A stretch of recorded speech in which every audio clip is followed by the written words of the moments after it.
Breaking tonight, President Obama takes another shot at the Christian faithful, suggesting during an Easter breakfast that he is concerned by, quote, less than loving Christians.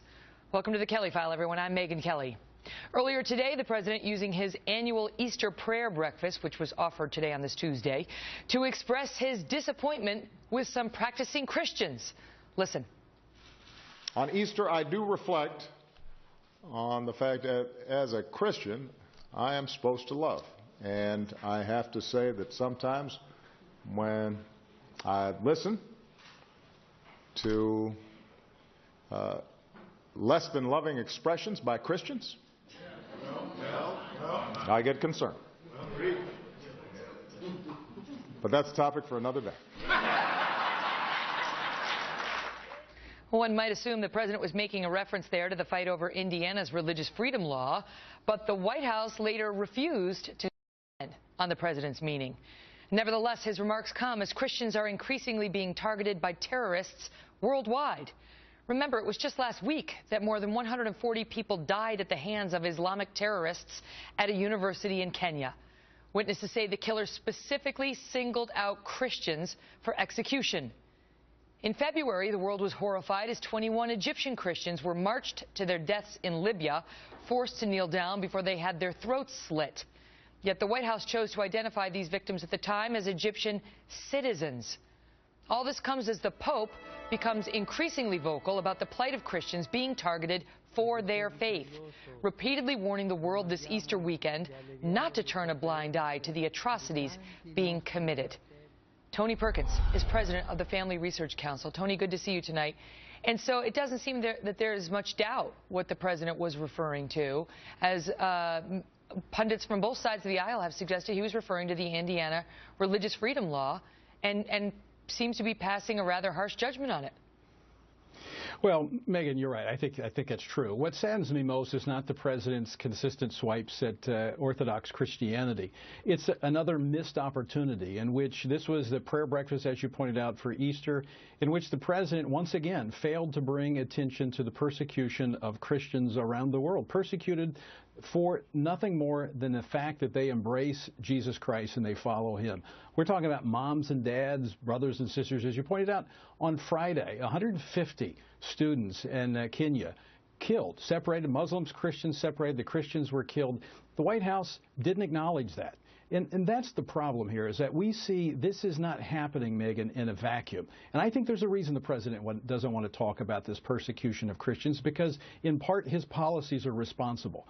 The growing hostility toward Christianity here at home is fostering an environment where tyrants and terrorists feel free to kill people, to kill Christians because of their faith. Well, no, I mean, don't you think that's taking it a bit too far? I mean, President Obama, he's not exactly out there defending, the Christians in Indiana and elsewhere who have sincerely held religious beliefs, and that's a difficult issue.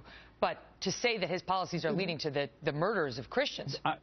I am saying that his policies are fostering an environment in which tyrants and terrorists feel that America no longer places a high priority on religious freedom and the protection of the oppressed. And in that shadow that he has cast with these policies, we see more and more Christians being persecuted, their lives taken from them in faraway places. You cannot escape the fact that what America does has consequences elsewhere. Of course, he went in when the Yazidis, the Christians in Iraq, were being attacked by ISIS. And so the president has not sat by idly in all instances. But this, to me, you tell me if I'm wrong, this comment today at an Easter prayer breakfast seemed directed at a national political issue, an issue that he himself was on the other side of just 2 years ago. In 2012, he said he opposed gay marriage. When he was running for this job that he holds right now, this is what he told Pastor Rick Warren very publicly. Listen. I believe that marriage is the union between a man and a woman. Now, for me as a Christian,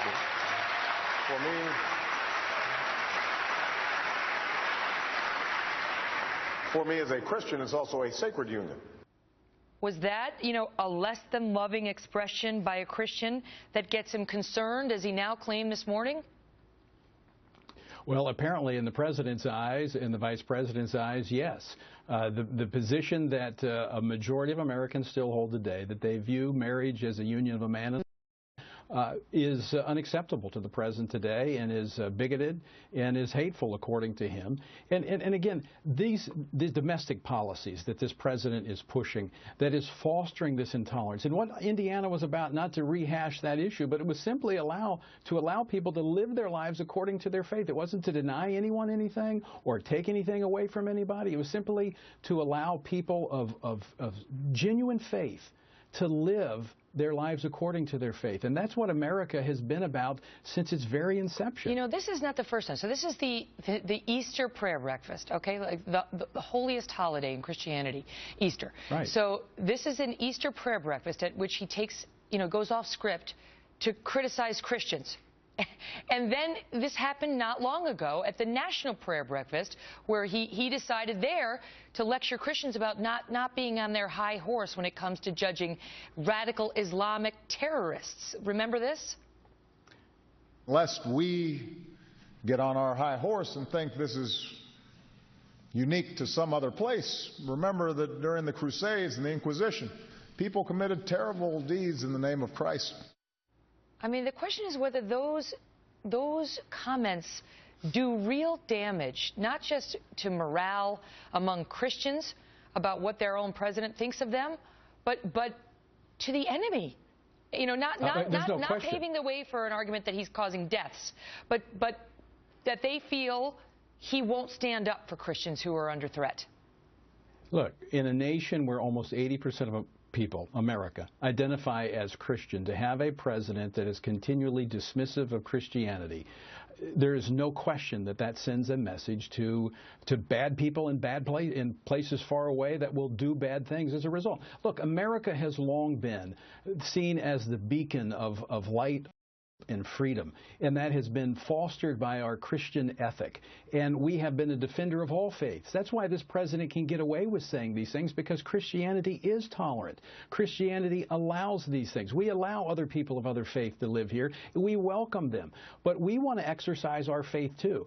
And I would take instruction from the Apostle Paul, who, as a Roman citizen, he challenged his government and he demanded his rights. And I think it's time that, and I think it's happening, that more and more Christians are going to exercise their rights and demand their rights as American citizens to be free to express their faith and live it here in this country. Tony Perkins, thank you for being here. Thanks, Megan.